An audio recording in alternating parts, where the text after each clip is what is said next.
come fly with me from London to Bangkok flying EVA Air in their Royal Laurel business class. Today we will be flying from Heathrow's Terminal 2, also known as the Queen's Terminal. Now flying EVA in their Royal Laurel class, we have priority check-in.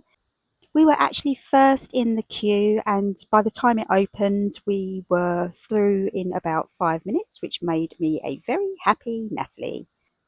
Another additional plus flying business is that you get fast track through security. I always find this a real bonus as Heathrow is consistently always busy throughout the day and especially of an evening. So to have this is fantastic. We were through into the terminal within about 3 minutes. Once we were through security, we headed into the main terminal, and as you can see, it's looking very festive and very, very pretty with its gorgeous tree. So this evening we've been invited to use the United Club Lounge, which is one of 3 of Star Alliance's lounges. Here is one of the first lounges that you come to, which is their Lufthansa lounge. We've used this one before and it's recently undergone a renovation and it's actually really nice. And then, uh-oh, she spies her favourite. So maybe just a little bit of retail therapy is needed before we head off to our lounge. So the United Lounge is through the B gates where most of the other lounges are actually situated. A lot of the evening long haul flights go from the B gate, so this makes it really super handy for your gate once it's called. So like I say, walking to the lounge takes about 10 minutes. It's a really nice walk. It's when I start to feel that we really are going away on holiday. I'm also really excited to go into this lounge as I've never actually experienced the United Lounge. So, and I have read some good reviews. So here we are coming up to the entrance for the lounge. I'm very excited. Paul, not so much. Now, I always feel a little bit weird filming into a lounge because I do always feel that everybody looks at you, and I feel a bit silly just filming like people wandering around collecting plates of food. But I just wanted to just give an example of some of the food that you can get in here. They've got a real nice combination of some Western and Asian food as well, so there is something for everybody, as well as a really nice selection of hot foods. There were light snacks, there was also fruits and sandwiches and just little light snacks if you didn't want anything too heavy. Now, the thing I really did like about this lounge is that it feels very spacious, and it was a busy evening. There was actually a delayed flight to JFK, so I guess it was slightly more busy than normal. However, it really didn't feel like it was overcrowded. There was some great views of the planes on stand and just lots of seating, plenty of room for everyone really. There's a really nice bar area right smack bang in the middle of the lounge. This was a really nice bar. The staff were really super friendly and they were just pouring the drinks away. They even done some cocktails, which I thought was really nice. There was still plenty of choice for soft drinks. They had teas and coffees as well. So overall, I think this is a really great lounge. It has everything that you could want. If I'm being really honest, I think I prefer the Lufthansa lounge, only because there's a bit more of a chill vibe there when we were last there. This was quite busy, which was fine, but it was a busy evening. Paul's not in despair, by the way, there. He's watching the Manchester United game. Whatever floats your boat, love. I'll be on the champagne. Cheers. In no time at all, it was time to head to our gate, which was actually right outside the United Lounge, which was absolutely wonderful, so not too far to walk at all. And we waited around 10 minutes before boarding was commencing. And here's a little shot of our beautiful bird that will be taking us to Bangkok this evening. She's a 777-300 and I absolutely can't wait to get on board. So let's go.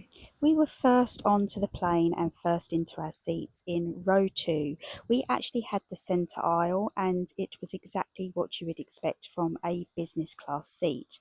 You have your handheld pull-out console, which can control the main screen, but you can also view like the map, say, on that screen whilst watching a movie, so that's really nice and handy.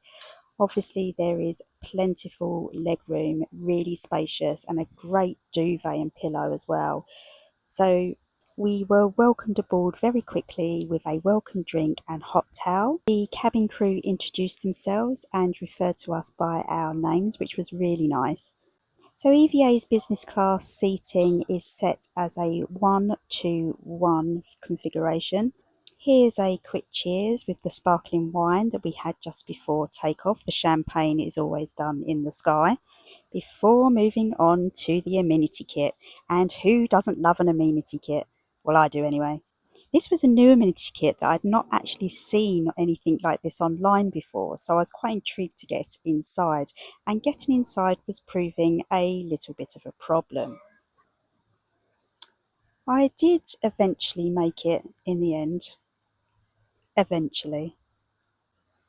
So once I actually got into the bag, I opened up another bag, which was actually quite a nice little surprise. It's like a little clutch bag, and actually inside there's a little strap so you can turn it into like a little handbag, which is super cute. Once inside the amenity kit, it was everything that you would expect. There was a really nice eye mask, which was actually silk, so it was really soft on your eyes, and I got a really good night's sleep with it. It had your earplugs. Also, there was some moisturisers, lip balm, toothbrush, toothpaste. There was some socks as well, and a cute little comb with a little mirror. I was actually really impressed with the quality of this. It's a really nice little keepsake. Now, one thing that I find absolutely incredible about EVA is that you actually get pyjamas in their business class service, which is unheard of actually. So I was so excited to be getting these bad boys on. Paul decided not to opt for them, but actually they were so comfortable. I absolutely love them as well, and I am absolutely going to be wearing them all around the house when I get home. So yeah, super happy in my pyjamas, getting ready to take off. Absolutely cannot wait. So here we go. It was so fast. Literally, I was literally texting the girls and just, letting them know. And before I knew it, we were up in the air, which was wonderful. Also, which I found an incredible thing with EVA, is that we had free Wi-Fi all the way throughout the flight, and it actually worked. So it was great for WhatsApp messages. I was messaging the girls, my friends. It was really cool. And as you can see, the sparkly twilight ceiling as well was such a really cute touch, like just to fall to sleep to later on. But before that, we started our meal service. Another great thing about EVA is that you can actually go online up to a week before your flight, and you can actually choose extra items on the menu. So if you have a particular dietary requirement, or you just don't actually fancy what's on the main menu, you can pick something else and they will serve it to you, which is incredible really. They have such a huge list of wines. Champagnes were excellent. I personally just stuck to a couple of glasses of champagne. I really did want to get a good night's sleep, and I know some reviewers do all the red wines, then they go on to port, white wine. I'd be absolutely dead, but the choice was vast. They had really nice selection of teas and coffees. I selected my tea for the morning with alongside my breakfast. So quite soon after takeoff, we were presented with some snacks, a little nuts and a welcome drink. I went for the champagne, of course.